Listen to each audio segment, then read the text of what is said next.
Hello, beautiful black people. Beautiful, beautiful black people. I hope that all is well in your world, and this day is becoming a very, very, very good day for you and all of your wonderful, wonderful black, intelligent loved ones. My beautiful black brothers and sisters. The names, remember these names: Candace Owens, Jason Whitlock, John McWhorter, Sage Steele. These people are deeply involved in the myth, MYTH, of questioning the extent, the depth of their blackness. These folks, Candace Owen, Minister Darrell Scott of Cleveland, Ohio, Ben Carson of the Trump administration, Tim Scott, U.S. Senator from South Carolina, Jason Whitlock, ESPN, Sage Steele, ESPN, and John McWhorter. I believe he is a teacher/professor. Now, there's a fictional character in a 244-year-old fairy tale called America. There is definitely a fictional character. All of us have been bit players in this very simplistic children adaptation of this story, where all men are created equal in a land that offers liberty and justice for all. That's the fairy tale that I'm speaking of. We overcome slavery and Jim Crow in the young adult version of this fairy tale / story, which ends with a character called Martin Luther King Jr. standing at a podium, sharing his biblical revelation like fever dream, thinking God Almighty that we are free at last. Remember that? Free at last. Free at last. Thank God Almighty, we are free at last. Dr. Martin Luther King Jr. said that in his I Have a Dream speech, I believe. In the adult adaptation / interpretation of this American novel, I am, you are, I am nearly human. Our suffering is now symbolic.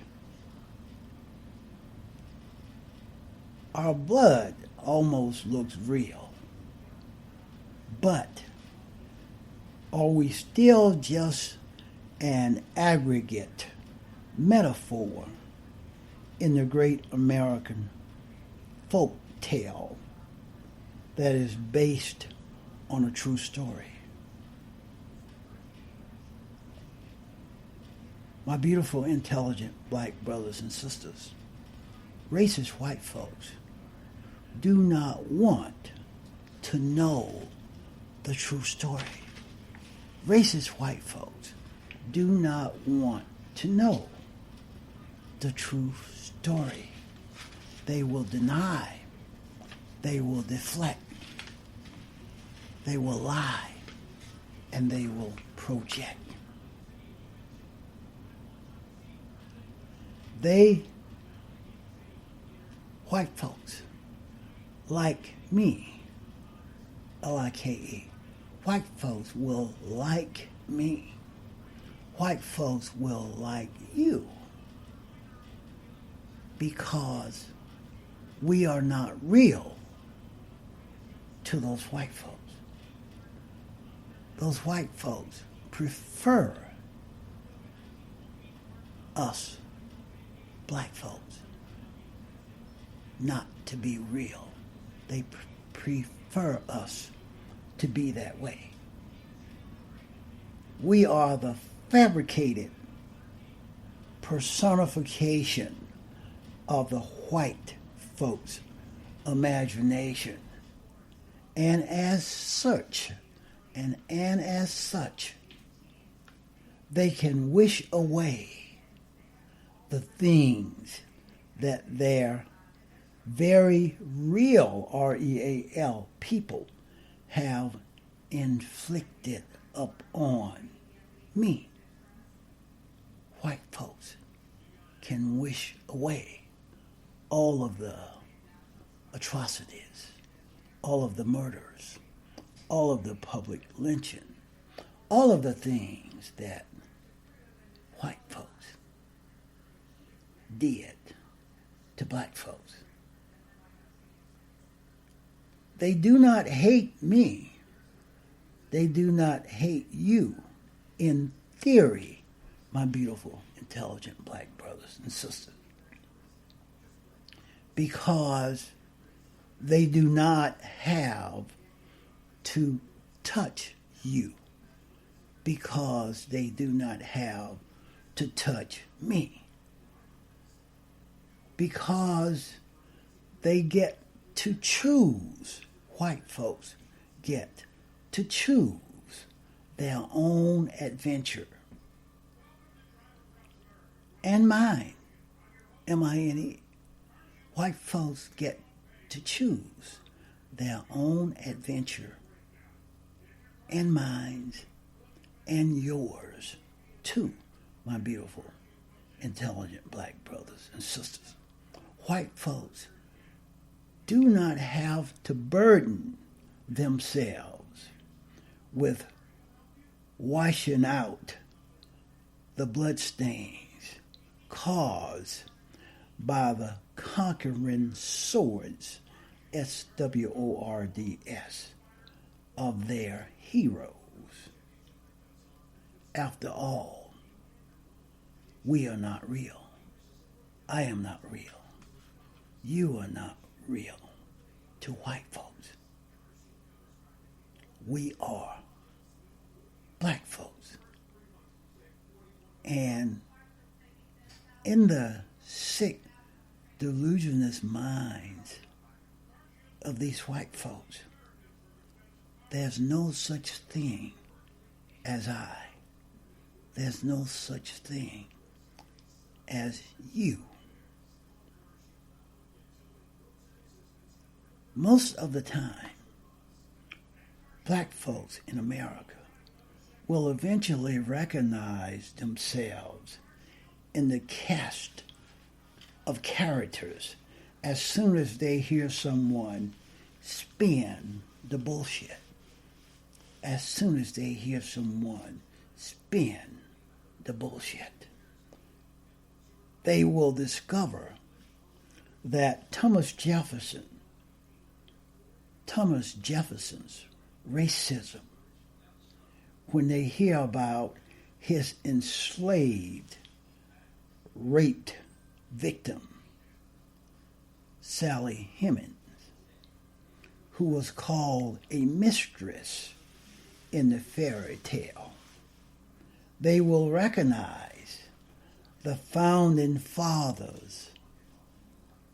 Black folks will recognize the founding fathers' hypocrisy when they realize that 41 slave owners affixed their names to the document declaring all men are created equal. The fairy tale happened. The fairy tale happened. They will see Abraham Lincoln in a new light when they read his declaration that there is a physical difference between the white folks and black folks. Abraham Lincoln stated that. Yes, he did. He said that there were a physical difference between the white race and the black race. And according to Abraham Lincoln, according to him, will forever forbid the two races from living together on terms of social and political equality.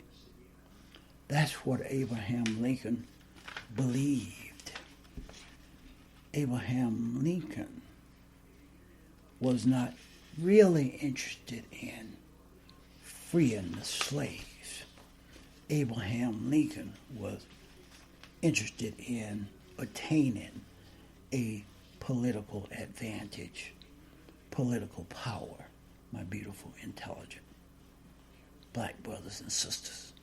But because it is impossible to exist in this country for any period of time without ingesting at least a small amount of psychedelic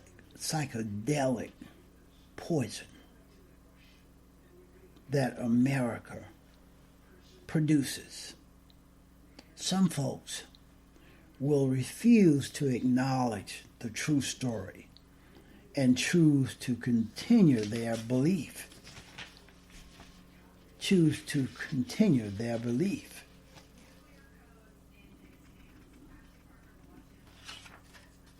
In the national fable, believing that this national fable, F-A-B-L-E, is actually true. The fantasy is inspiring, and the truth is too damn sobering until it hurts. Just as there are people who believe that humans were invented in an invisible Skyman botanical garden 6,000 years ago, there are people who believe in the authenticity of the American myth. These folks will condemn you if you say something negative about this country. They will shame you if you disparage the flag. The myth of white folks in this country, the myth of white people in general, they truly believe the bullshit. White folks truly believe the bullshit. Oftentimes, black folks simply haven't read the true story because no one has. Even the best of us have only uncovered snippets, excerpts that make us, that make me, that make you question the veracity of it all. And then there are black folks who have invested in fictional versions of America. The list of names is too long, but some of the most notable names include Jason Whitlock, Candace Owens, Terry Crews, and many more. These black folks are not ignorant. They are charlatans. CHARLATANS. They are charlatans, my beautiful, intelligent black brothers and sisters. They're not ignorant. They are charlatans. They have carved out a niche for themselves where they dutifully serve as white folks' examples of the rare black person who escaped from the Democratic plantation and became a free thinker. There it is, my beautiful, intelligent black brothers and sisters. These folks, they're apparently lucrative grifting. They are lucratively grifting. They're grifters. Depend on perpetuating the tall tale on which white supremacy has built its bedrock foundation. And because their myth, MYTH, profiteering, rests on this infrastructure, they shamelessly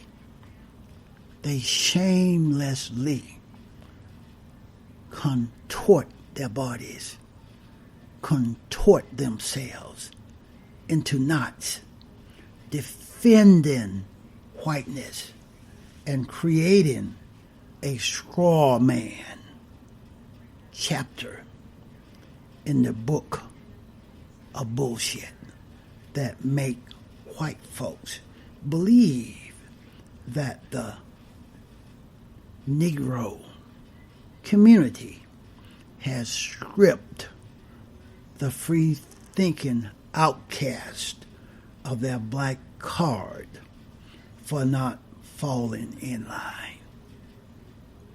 These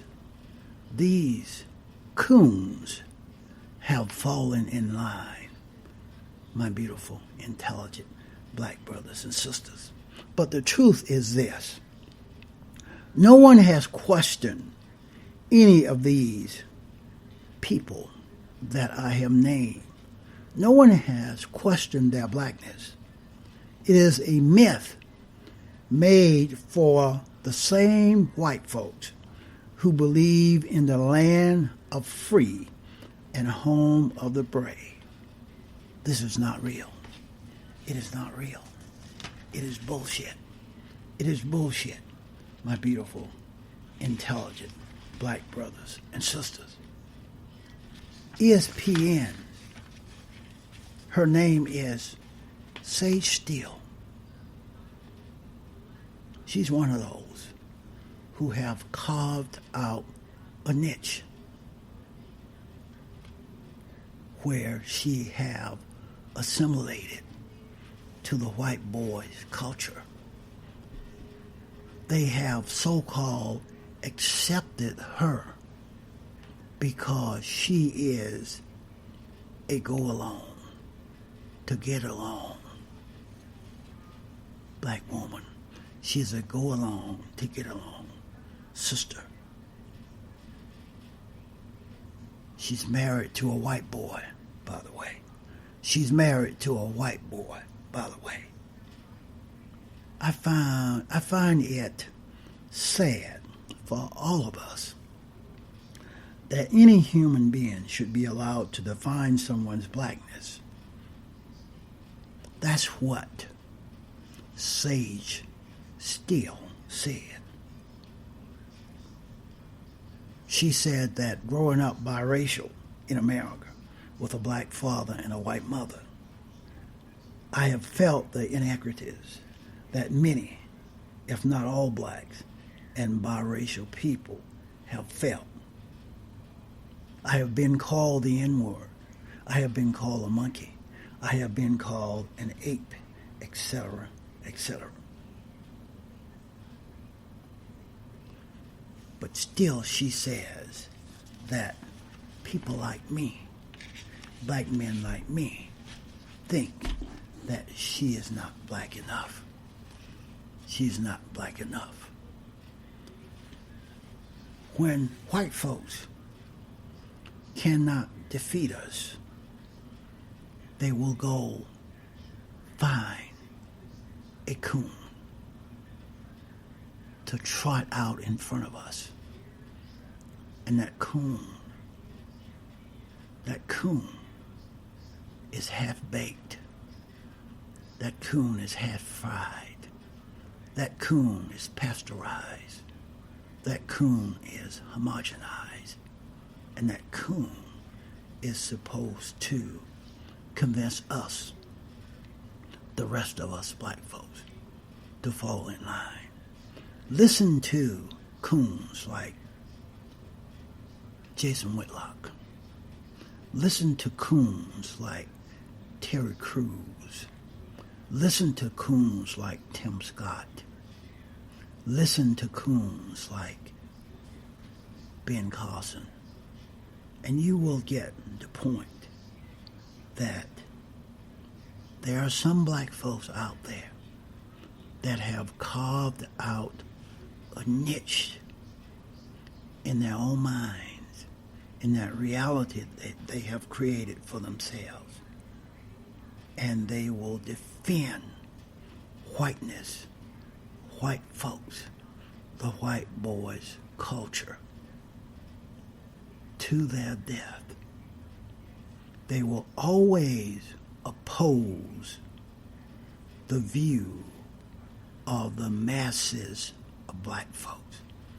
They will always oppose the views of the masses of black folks. Listen to how people like Sage Steele and Jason Whitlock, John McWhorter, Ben Carson, Tim Scott. Listen how they talk about a real black man like Colin Kaepernick. And they would talk about me in the same way, because Colin Kaepernick and myself are on the same page. We're playing from the same deck, my beautiful, intelligent black brothers and sisters. I believe that if you are black, I believe that if you are black, I believe that if you are black enough, I believe that if you are really black enough, then all of your thoughts are black.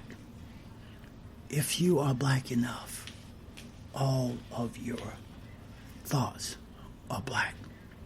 If you are really black, then you are black first. You are black first. and all of your sympathies are black. If you are black first, then all of your allegiances are black. If you are black first, then all of your objectives are black. And if that does not describe you,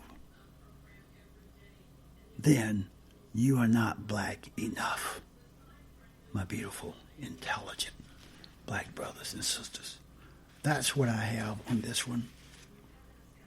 Please go to thethrasherway.libsyn.com.